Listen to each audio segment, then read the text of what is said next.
Good afternoon, ladies and gentlemen. Welcome to that exciting, innovating, and amazing Propagandacast with me, host and Pearl Dane, the one and only Vasa Propaganda Heroes, like defender of the fatherland, off here to a 1v1 on Villa Fiore. In the south, it is Tonimontana, fighting here for the British Empire, the Commonwealth here with the 58th Infantry Division. In the north stands Stephenn, fighting for the German Army, Deutschland. No, Basil, not that Stephenn, the other one. Fighting here, though, with the 3rd Panzer Grenadier Division, we got a single pioneer into grenadier opening. A very bold choice from Stephenn vessel strange out of Tony. Oh, not so bold, very good, though, and very common. Yeah, Stephenn here definitely risks a bit more, or less, capture power in the early game, which is typically what the Wehrmacht really wants, since obviously they tend to have a little less initial lack of firepower as well. So Stephenn here just going hard grenadiers, but no additional pioneers. Like Kettencrat, definitely feels a bit risky. We got terror as well here from Stephenn, so interesting again there. Ambush camouflage shall strike fear into the hearts of our Sorry enemy. about the cat. As always, though, big hearty thanks to my patron supporters for the continued generous and wonderful support of the Propagandacast. Keeps making all these wonderful videos possible. So a big, delightful thanks to those champions of the Propagandacast. And a thanks to those who keep commenting and liking on the videos, which immensely with the YouTube algorithms, and keeps the cat from biting off my fingers as well, most of the time. So, second Australian section out there for Tonimontana. Second grenadiers cross right for Stephenn. Australia. Deutschland. So off to the races we are here. Steady advance across a broad path here. Very typical opening path there in terms of capture. Gives you both, you know, well, A, a bunch of points, but also B, gets your eyes at, like, breadth of the map here, making sure, like, your opponent's doing something. You generally got an idea where he is and where he is, and of course your opponent decides to like focus on one space. You might at times struggle to react depending on where he strikes, but it is sort of like, you know, some of those things worth noting. 3rd Australian section there for Tony. Stephenn here with the MG42. MG42 and crew available. Already got the section here dug in. Part wide down there. Of course, they like to call in Australia tickle steel. No, they don't. I wouldn't be surprised if they did.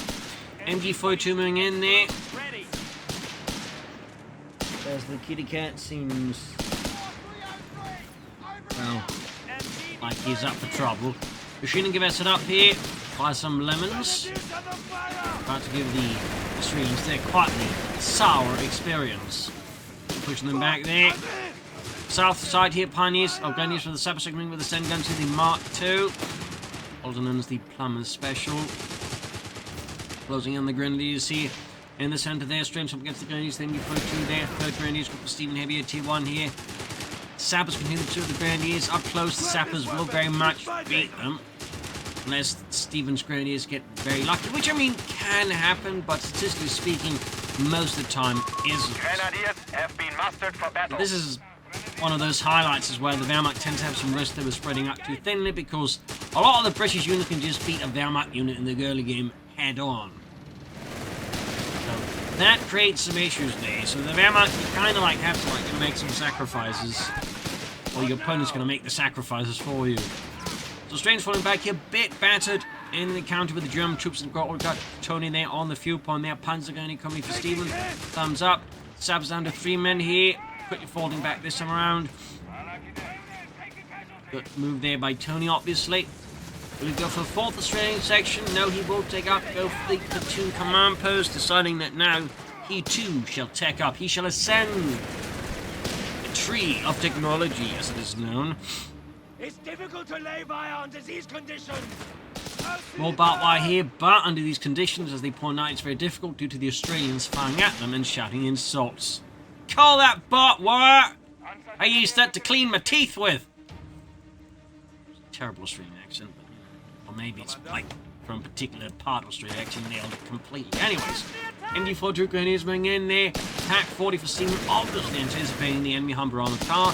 Very common in the, you know, Wehrmacht versus Brit meta game, so you really have to prepare for it. It can absolutely rip your hair out. So you have to be ready for the Humber on the car. Some might go for Stewards, but a lot of them will go for Humbers. So Stephenn, of course, here going for the Pack 40 makes an awful lot of sense. No medical state by for Tony obviously focusing on the field, but it also means he's got a lot of Australian sections now operating at an awful low amount of health, which is great for Stephenn's infantry and machine guns. But obviously, it's less ideal for Tonimontana's infantry and his economy because he will then be reinforcing a lot. So, while I understand getting the Humber fast, really also would benefit from a medic station.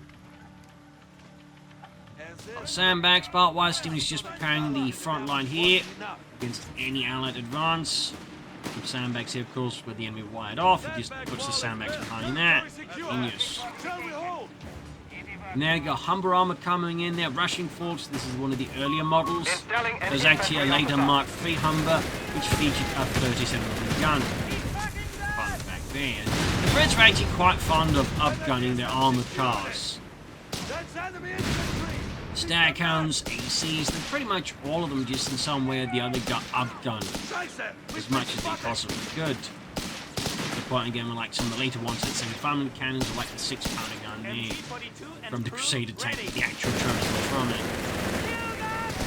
So, little fun fact there. Machine guns even then a lot of trouble those trains bring from both sides, he almost got it.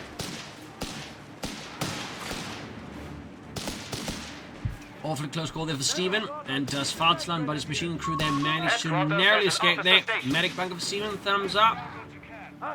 Really holding up here. Section doing what he can, there we go, but it's super low health again. Tonimontana really pushing his men to the limit, but we do have the medical station out there finally. But Tony, I guess he had to smuggle it past the American supply lines. Hey, that's not a medical station trying to get to the front line over there. No, just, tea and biscuits. Alright. Strike fear into our enemy. Generally is on the move there, and a 4th Australian section out of Tonimontana now. A 4th one. Truly committing to full Australia.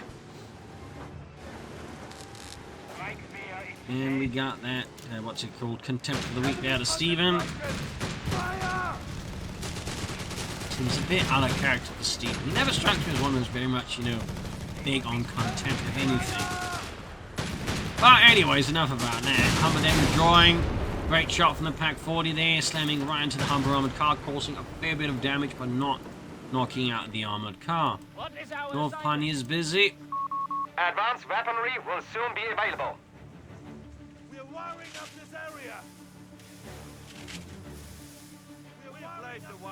And support elements here might be Stug, might be Niebler, as we'll have to see, of course, what Stephenn delves into here versus the British menace, or in this case, Australian menace.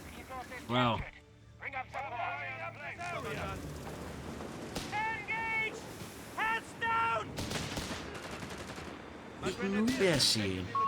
Support elements are now available. Trains there, caught in the Indian footage again. Tonimontana there, starting to outmaneuver Stephenn in the centre. Really determined to hold instead of like maybe just trying to flank around him more aggressively. Though we are seeing some more effort now towards the south side, at least to outmaneuver Stephenn in the centre. Night Bessie. Phew.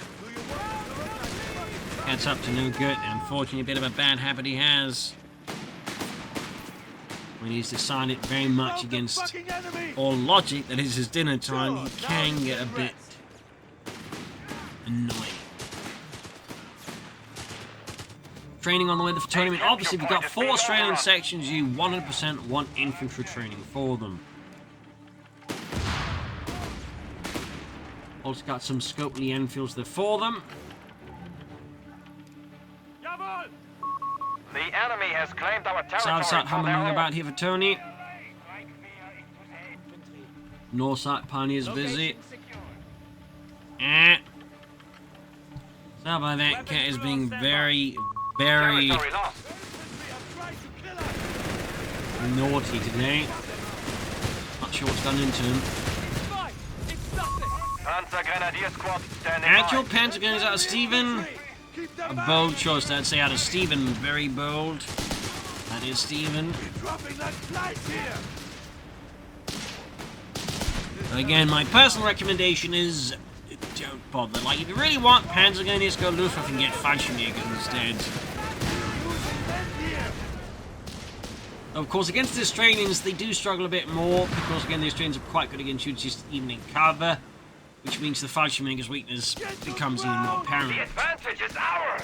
Obviously, not a great matchup no matter what was the fight up against the streets. Do get a shoot there for Stephenn, though. 2 thumbs up. That is the excellent choice there.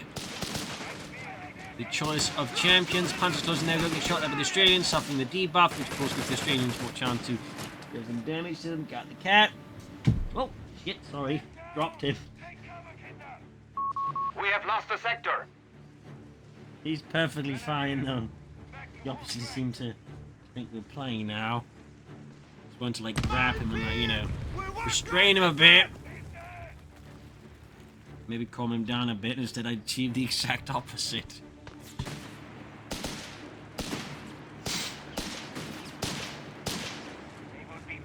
So Kennedy is withdrawing there. Stug almost done. The assault group is advancing.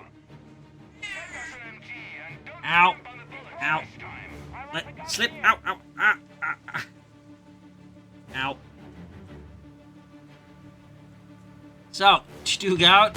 Out they can't, but does not seem to be in the mood for it. We have lost Stug control of moving, a getting victory the machine point. upgrade there. Thumbs up. Great move there by Stephenn.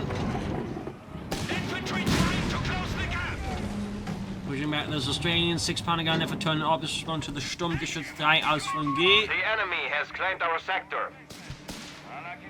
Most produced armored fighting vehicle of the German army, by the way. Ow. That's... He's definitely Infantry shall hold our territory in at the all very, costs. very playful move, but also painful move. Stug there blasting away 6-pounder. Oh, 6-pounder gun. The excellent for the 2-pounder, and then the 6-pounder gun there, alright. Punch right around the Australians. Just a bit more caught up briefly, and the pain inflicted on me by my cat. Got team weapon trained as well here for Tony. The buff is anti-tank is obviously also a very good upgrade to have there. Stephenn proceeding towards southeast. Definitely got some issues with the map control at the moment. The Pentagon is obviously not having too much against the Australians. But infantry-wise, once the Australians like really get going, most infantry tends to struggle a lot. Like even Starstorm, I find can have a bit of an issue. But like, you know, if there's like just enough Australians with enough training and veterancy, they just like even give your Starstorm a very tough time of it. That's kind of like the issue Stephenn right now is in. Like, he needs to like basically bunch up just to like have a chance versus one Australian section, which means he's like much larger numbers, which is obviously not the ideal in terms of map control because you know if he deals with one, the others are just going to advance. So Stephenn here has a bit of a tech problem there, courtesy of the Australians. Fade into mine, a very good. Thumbs up, another Stug for Stephenn. 2 thumbs up. I would also recommend the officers' quarters for the Stugs. He benefits significantly from it. But because you really want the point-blank blast, like really get going on against enemy infantry. In fact, the Stugs would see usage in a variety of formations. One of the larger, more dependent ones, you're going to see Stug Brigade. But they typically wear Stug 3Gs mixed together with Stug 42s. Another fun fact is they actually had their own escort infantry with light equipment, which were actually equipped with assault rifles to support the Stugs. I think they were in fact some of the first formations on paper to actually be equipped with assault rifles. That's an extra fun fact. Sturmgeschütz deployed. Second Stug out. Also, CoH3 is the second CoH game in a row that does not feature the Stug 2. Absolute disgrace. And back into the Pentagon here, second Stug 3G moving forwards. Victory point lost. And you flanking in, got the Humber. Keeping the Grenadiers at bay there with the targeting flare, whatever. Stug dashing in here, still off the squad for Stephenn, got the company command post for Tonimontana and the British Empire. Vessels seem to thankfully bust off. Sector lost.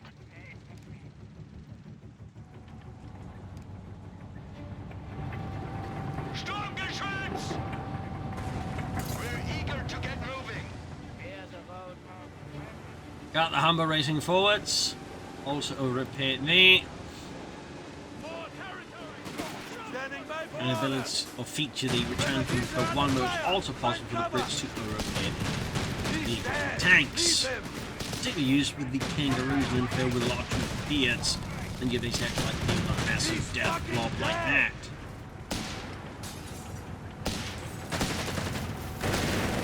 Shouldn't go moving forwards. Sector now under enemy control. So, south side, small section there pushing forward. Stephenn still remains focused on the centre, forming up a bulwark against the British advance.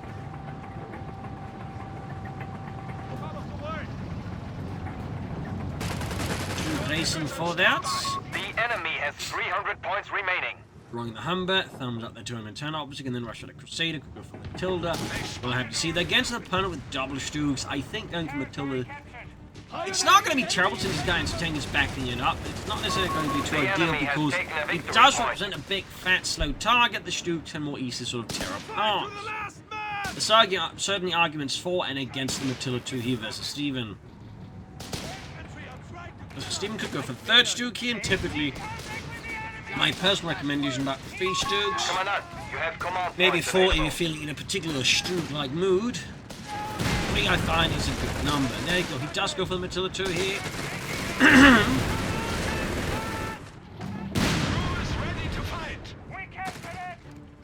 And a Nebelwerfer here for Stephenn, further reinforcing his Truppen. HMG team is here. What do you want? You need our stock? Nothing about getting shot later. Snappers on the move. Fuck, I'm in. Awaiting orders. Chinese with the advancing Australians, effective 2 vs 2, but again, one's got scope corrupts again. More action against the cover, meaning the cover becomes a lot less effective. Doing the auto factory like there.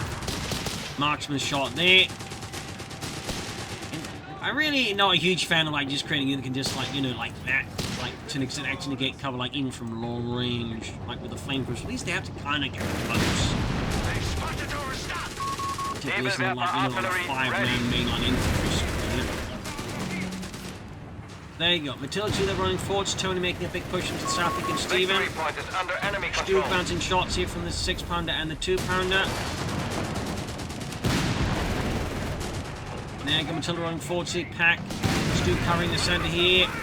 Ending up Panthers and fire being focused on the Matilda and the Australians.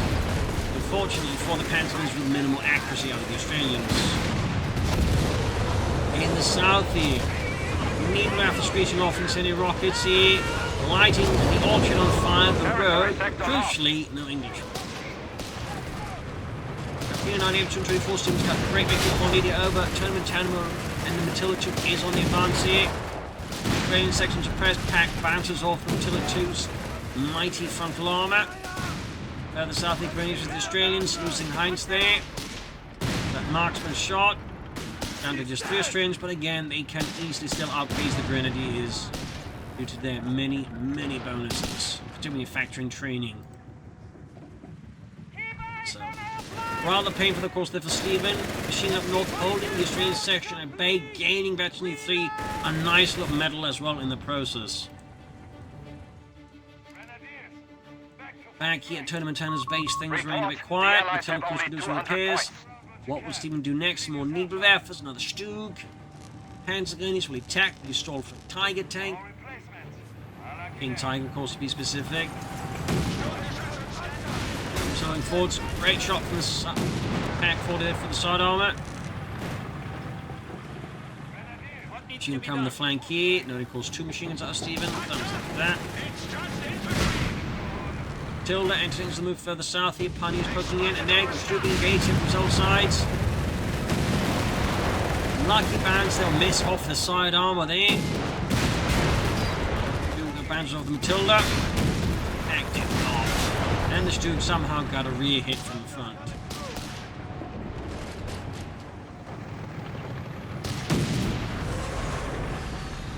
Nebelwerfer barrage off here.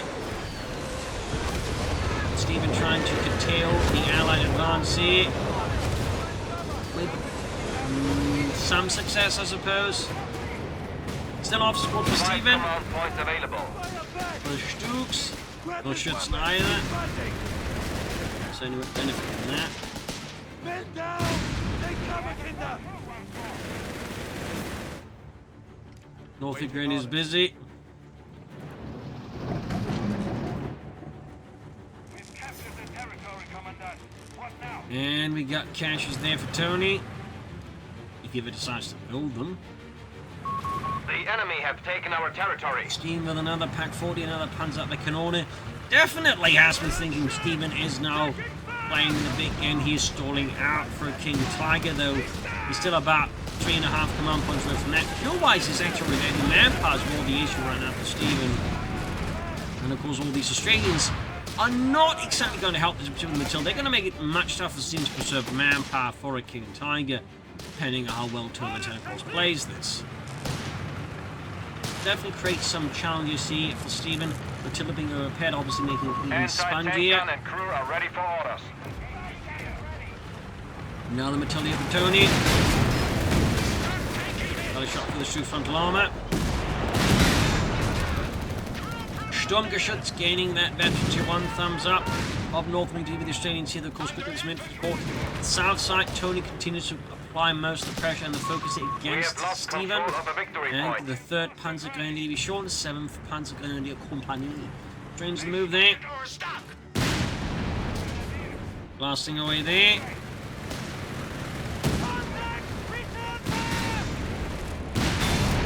Until then, getting hammered by the packs. Brutal head on assault by Tony, not going too well there.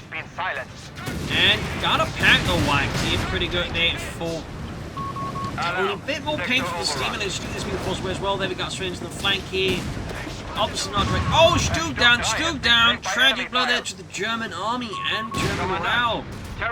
You can see now just, well, one Stu and some packs roll off against the growing British armoured assault. As he, lightly again, will continue to stall out for the King Tiger. I mean, command point wise, he's actually getting pretty close. But the remaining issue will nonetheless be the manpower. Again, all of these Australian sections will be able to fly, pretty effective manpower bleed here on Stephen. Victory point In particular, if any of them get to it to the fleet, that is where things for Stephen's infantry will become very bad. Of course, there's still the Matildas who are excellent at that too. So we'll have to see if Stephen can actually make this work. I mean, if he can, that's great. It's going to be a very much uphill battle against Tonimontana, in part against just those Matildas, but again, the Australians. All their equipped with the Scotland Enfields.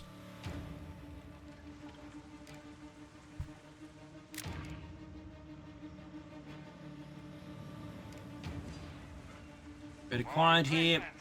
Science rebuilding, building up. Stephen's 1 command point away from the King Tiger, but there's 2 now. And he's got the field. The issue, though, for Stephen remains manpower. Needs 800 manpower for the King Tiger. So far, he's starting to even get to 500 with the current, amount of fighting going on.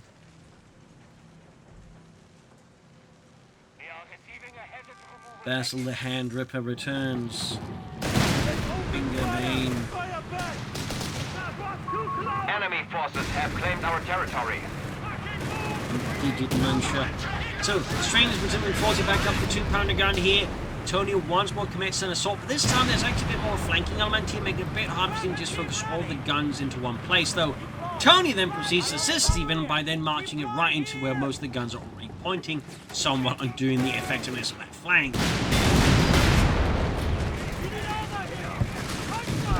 Ends up being a somewhat awkwardly executed push there by Tonimontana.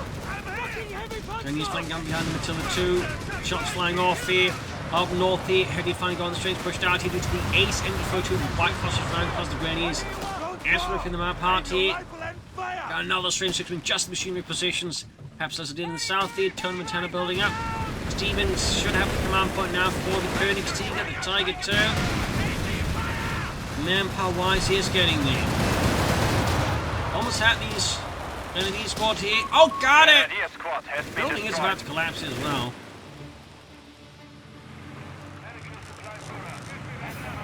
That's another wipe here from Tony on Stephen, I believe.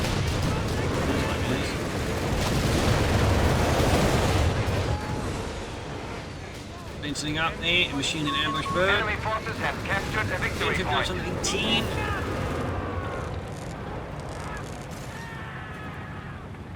Even getting ever closer to that Koenigsegger, the Tiger too.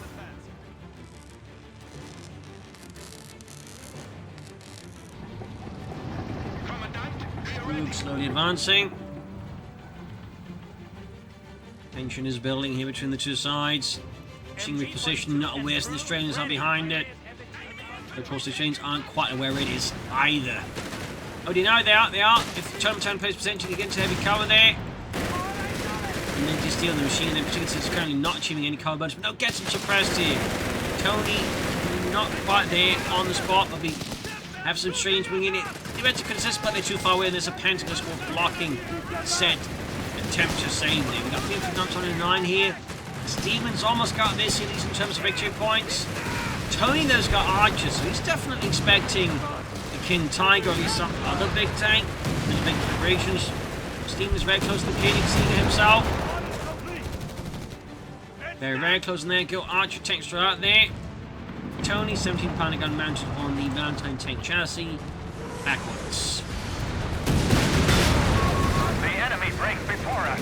They have only 100 points remaining. Messing up points left for Tony.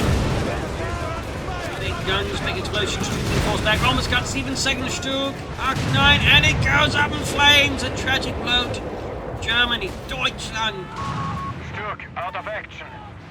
Tragic blow. Even King Tiger available. Victory point is under Tiger 2 has arrived, but at what cost? Wait, got it advancing force there for the fatherland.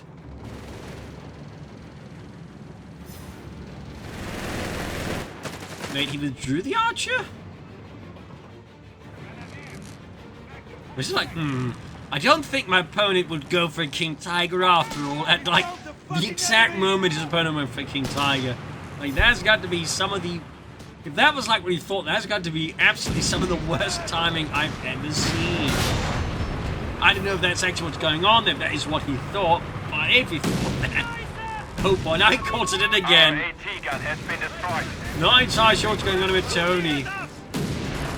I'm not entirely sure. Well, the King Tigers, I mean, he probably heard us like, oh, bollocks.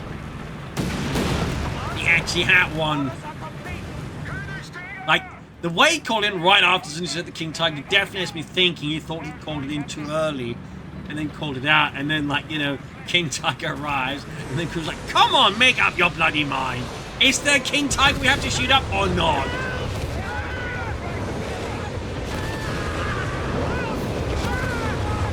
What are you, a politician? Make a decision and stick with it. Sapper's wiped there by Needlewerfer. King Tiger rolling ahead here. So 59-82. Stephenn still has the lead here. Good push though from Tony. I think it's all causing some problems. That's it. Maybe the King Tiger wins in the game. Maybe it doesn't. I mean, it is very much putting all of the eggs into one basket moment. What a basket it is. Massive one. Frontline report. The enemy has 75 points left. 74 points left here. Things hanging the balance here for Tony. Stephenn is looking in a larger good place. Could of course do with some more Stugs, but have to see. Grenadiers are under fire. Find cover. Got Tony there making a head-on push here. Anti-tank guns, archers, ready to support here. There you go, shots flying. The King Tiger's one bomber. Some shots going through here. Straight to the flank. Again, you have a Pack 40 blasting. Archer moving in. A Pack gun has been knocked Pack out. crew wiped by the Matildas. Head on. No mercy there. King Tiger down to half health already. Australians going for the flanking of the infantry 2 team. Down to a fraction of itself here. Forcing to withdraw as well here. Tony's assault continues. His Stephenn's situation very quickly went a bit pear-shaped. Enemy forces have captured a Thunderous victory roar there point. from the King Tiger. Not being too much got near weapons. They're trying to deal with the Allied menace across the centre. There we go. Rockets hurtling towards the Australians. Armoured assault continues here from Tony. Matilda's backed up with the Archer. Not even prepared for that one. Just since 6 points from taking massive. He's clearly sensing that opportunity to deal with never Stephenn a massive blow. There's King Tiger already damaged. Archer though, clearly not all well positioned. And there you go, veteran vulnerability, making it easy for the King Tiger as the veteran's vulnerability messes with the movement of it, making it an even easy target. Panzer's there, about to get wiped out. Panzer lead off, didn't work. Wiped. Massive blow to Stephenn. Didn't get the King Tiger though, but... Oh dear, forgot about the Nebelwerfer and crashing through the walls there. The Nebelwerfer's quickly overrun there. Nebelwerfer crew there. Gone. Matilda's just drawing the attention of the King Tiger. Matilda down. Archer keeps up. They're about to crash for another wall. Oh dear. Shot missed on the Archer. King Tiger down with that. Stephenn is stuffed, I think. He's got no armor left. He's lost a lot of infantry as well, a lot of other units. Got the Matilda there. But there's still the problem of all the Australian sections. They're definitely not to be taken lightly, particularly the ones that already are veteran free and achieve that ace level then, all the nasty bonuses they get. Because they basically turn into Jaeger-like infantry or Pathfinders from CoH3 at that stage, where they can score like you see that instant kill on like a unit of certain like health threshold. Which is where, you know, really having a lot of them is a terrible experience to deal with. And, you know, really makes it difficult for the Wehrmacht to like have any infantry. Almost got another Grenadier squad here, Stuka arriving, but lacking veterans who won. Grenadier squad wiped. You can't like just point blank blast, which is what Stephenn really wants, I think, is there you go. GG out of Stephenn. The machine gun has been destroyed. Nebelwerfer firing. Pioneer infantry killed. Goes down. I think general consensus is the King Tiger is generally not worth it, yes. Unfortunately, Stephenn. New guy, grab the ammo. It's just, you know. I mean, most things are weak to the 2-pounder because its ability is honestly really nuts. The enemy That said, it looks like it gives some suggestions. I'd probably just recommend more Stoops and some Starstorm maybe taking up for that. Maybe more Nebelwerfers or mortars. But yeah. All the way though, certainly a match I think the highlights just in the sheer power of the Australians was to get going. Bit the issue as well also with the King Tiger. So there you go. Hope you enjoyed this match. You'll learn something from it. This is Imperial Legion. Cheers and see you all tomorrow for another exciting episode. Bye everyone.